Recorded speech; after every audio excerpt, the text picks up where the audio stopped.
ಶ್ಲೋಕ ಇದೆ.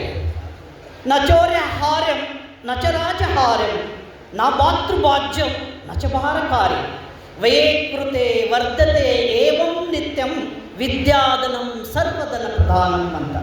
ನೋಡಿ, ಯಾವ ಕಳ್ಳನೂ ಕೂಡ ಕದಿಯಲಾಗದ ಸಂಪತ್ತು ನ ಚೌರ್ಯಹಾರ್ಯಂ, ಅದು ವಿದ್ಯೆ.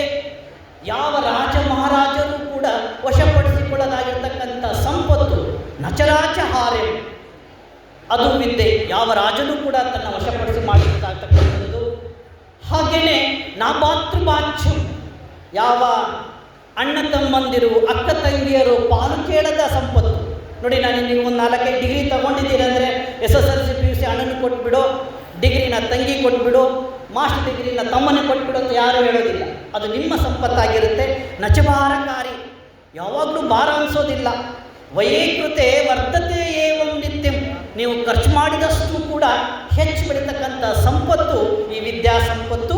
ವಿದ್ಯಾಧನಂ ಸರ್ವಧನ ಪ್ರಧಾನಂ ಅಂತ ಈ ಶ್ಲೋಕದಲ್ಲಿ ಹೇಳ್ತಾರೆ. ಅದೇ ರೀತಿ ಮಾನ್ಯ ದೇವರಾಜ ಅರಸೂರವರು ತಮ್ಮ ಶಿಕ್ಷಣವನ್ನು, ಪ್ರಾಥಮಿಕ ಶಿಕ್ಷಣವನ್ನು ಹುಟ್ಟೂರಾದ ಕಲ್ಲಹಳ್ಳಿಯಲ್ಲೇ ಮುಗಿಸ್ತಾರೆ.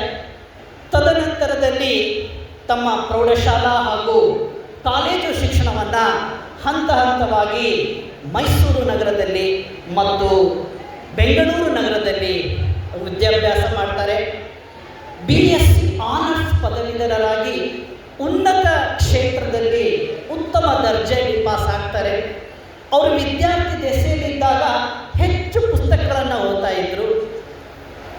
ಬಿಡುವಿನ ಸಮಯದಲ್ಲಿ ತಾವು ಗ್ರಂಥಾಲಯದಲ್ಲಿ ಅವರು ಸಮಯವನ್ನು ಕಳೀತಾ ಇದ್ದರು. ವಿದ್ಯಾರ್ಥಿಗಳೇ, ನೀವು ದೇವಾಲಯಕ್ಕೆ ಹೋದರೆ ಕಣ್ಮುಚ್ಚಿ ಕುತ್ಕೋಬೇಕು, ದೇವಾಲಯಕ್ಕೆ ಹೋದರೆ ಕಣ್ಮುಚ್ಚಿ ಕುಳಿತುಕೊಂಡು ಬೇಡಬೇಕು. ಗ್ರಂಥಾಲಯಕ್ಕೆ ಹೋದರೆ ಕಣ್ ತೆಗೆದು ಓದಬೇಕು. ಗ್ರಂಥಾಲಯಕ್ಕೆ ಹೋದರೆ ಕಣ್ ತೆಗೆದು ಓದಬೇಕು.